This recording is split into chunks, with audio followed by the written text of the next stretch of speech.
Creating weekly content can be overwhelming, especially as a solopreneur, someone who doesn't have a team behind them.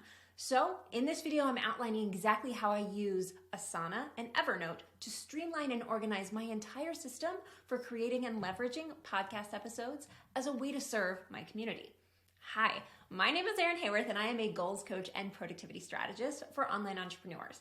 I help entrepreneurs just like you save time through simple systems and custom action plans so you can grow your business without burning out. Sounds pretty good, right? So I used to blog. I used to do all the long form blogging, type it out, do all the things, right? But I soon realized that I was basically the only one reading those blogs. Well, me and the Google bots, right? For SEO purposes. So I decided to create my very own podcast, but I didn't have the backing of a small team. It was just me.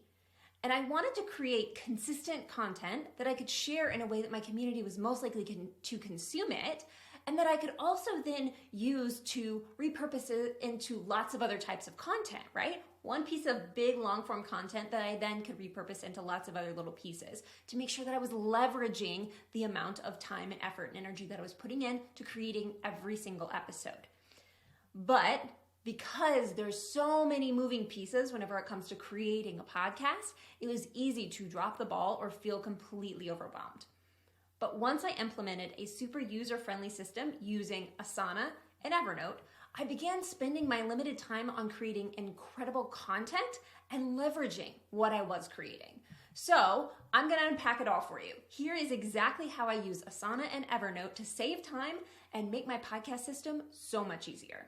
All right, so we're gonna start here in Asana. So this is an Asana project that I've created specifically for my podcast. My podcast is called the Goal Get It Podcast. So you can see that with this particular project, this is every single episode that I have mapped out for this entire year. Pretty cool, huh? So within each individual episode, there are different tasks. Oh, let me show you. So each episode gets its own task, and underneath each one, there is a list of tasks needed for each individual podcast episode, okay? So again, Asana allows me to map out everything that I need to create and when. So you can see I have this divided up by month. I have podcast episodes that come out every single Tuesday. So literally every single Tuesday in all of 2022, I have this all mapped out. Now, doing it this way, having everything mapped out, it took me a few hours to get everything mapped out and then put in to Asana. And if you're interested on how I did that, definitely stay tuned to this channel. Make sure you subscribe because I will actually break down how I plan out an entire year of content at one time. So don't worry, that video is coming.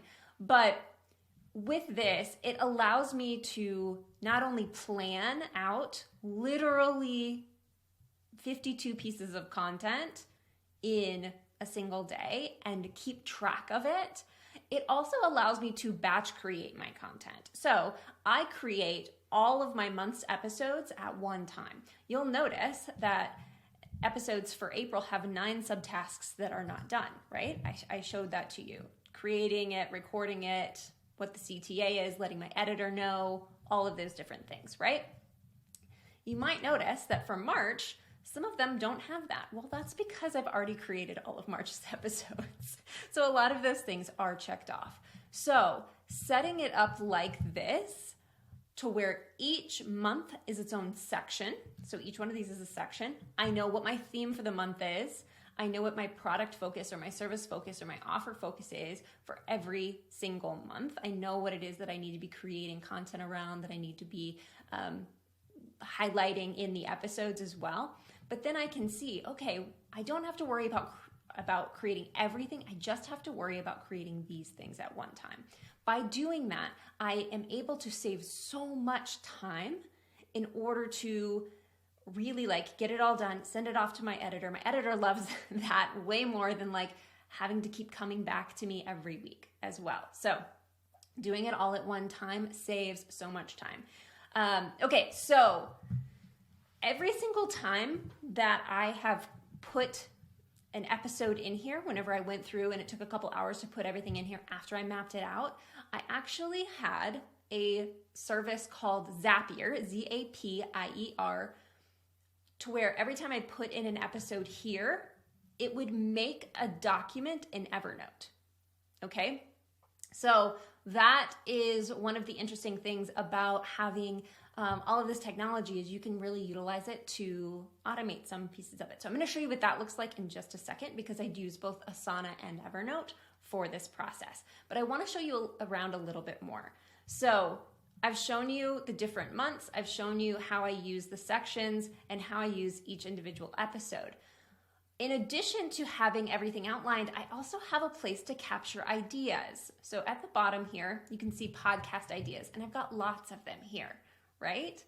Lots of them that if I need to come up with an idea at some point, or even, you know, if I want to do a bonus episode or something like that, I have all of those ideas there. If somebody asks me a question and I know that it's something I should create a podcast episode about, I can put it there, okay?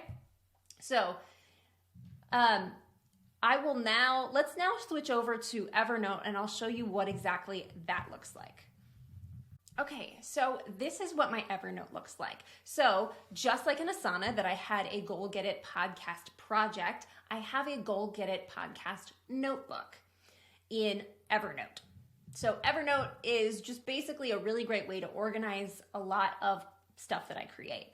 So I mentioned that when I create a task, an episode task in Asana, it automatically, I've set up a Zapier to automatically create a document in Evernote.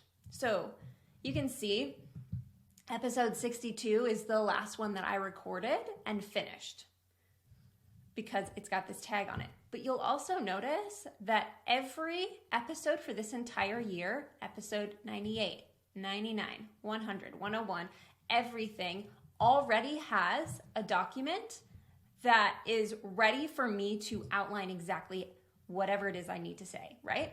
So let's look a little bit closer at this. We'll go to episode 98. You get a little bit of a sneak peek as to what is coming in December of this year. Pretty exciting, right? So episode 98, then the title, the working title for it, right? A new way to set goals. It pulls in the publish date, so I know when it needs to actually go live. Pre-roll intro, so I will actually write this here in Evernote. I've got my podcast intro, and then I'll put the content. I'll put my outline for exactly what it is that I want to create, what it is that I want to say for my podcast, right underneath podcast intro, any CTAs, any ads, anything like that. I will create it all in here. Every single one of my podcast episodes ends with an action step, so I draft what that action step is. And then I put any links that I talk about within this episode right here. Now, the reason I do it this way is having everything in Evernote allows me to see everything a little bit clearer, and I don't have to have Asana open in order to record.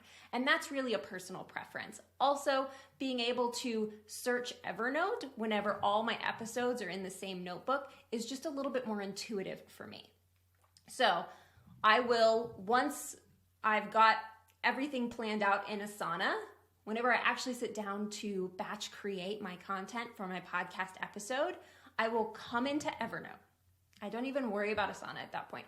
I'll come into Evernote and start drafting, okay, what's my pre-roll intro? Which is basically, what is the thing that's going to, what's the hook? What's going to catch people's attention, and what is the promise that I can deliver on for that particular podcast episode, okay? And then I will create my content. Usually the content that I will create is an outline. Sometimes I'll get a little bit more detailed about things that I want to make sure that I absolutely say, or the things that I say in a very specific way. But for the most part, I create outlines and then I do my action step. So I'll go through and I'll actually create all that month's drafts of this. So every single Evernote for that month, I will go in and fill it out. And then I will come back and record all of the episodes for that month. So it's kind of a multi-part process. So on an annual basis or on a planning basis, I will put everything into Asana, and then whenever it's actually time to create any of the content, I come to Evernote, and Evernote's kind of my hub for creation of the long form content. This is what I use to map out what's going to happen in an individual podcast episode and what I use whenever I'm going to record. Okay? So after that, I will send everything off to my editor, and then we'll hop back over to Asana for exactly how I leverage each individual podcast into creating lots of other different pieces of content, okay? Okay, so I have shown you my Goal Get It podcast project in Asana, right? And you've seen that underneath each and every episode, there is this list of subtasks that include creating a blog post from every single episode, creating 3 to 5 social media posts, and creating, formatting, and scheduling an email to go to my email list, okay? So whenever I do this, I basically take the show notes that my editor gives me, shout out to my amazing editor, take those show notes, and I will take those notes and create a blog post on my website with the embedded link for the podcast, so the audio of the podcast, and then also a transcript of the actual podcast itself. Why do I do that? Google bots can't understand audio, can't pull from the audio. So I have to give it words and keywords and things like that so that it sees what it is that I'm actually talking about. So that's why I do that. The 3 to 5 social media posts that I create, these can be carousels, they can be promo posts specifically for that podcast episode, it can be reels, it can be lots of different things. It can be short snippets of audio for each individual episode. I've done all of these, and they work, at different times for different things. But making sure that I'm keeping track of, okay, have I done my blog post for this week? Have I done my social media post? And then also I email my email list every week that, hey, here's a new episode. Here's why you might want to listen to it. And here's the link that you can very easily listen to it. By doing this, by taking this piece of content that I've created that's a long form content, again, it's not super long. My episodes are anywhere between 10 and 25 minutes long, but I can create it once and then continue to leverage it. I don't have to keep recreating the wheel, right? And so I can do that very easily by keeping track of all of these things right here in Asana with the help of Evernote. So this is exactly the system that I use, right? This is how I use Asana and Evernote in order to keep everything in my podcast running smoothly as a solopreneur, as someone who doesn't have a big team. It's literally me and my editor whenever it comes to all of this. So I'd love to know, do you already have a podcast or are you wanting to start one? Let me know in the comments below. And now that you actually know how I use these tools, you're gonna wanna set it up for yourself. And you can actually grab my exact Asana template for how I do all of my content for free to get you started. I'll link to it in the description below.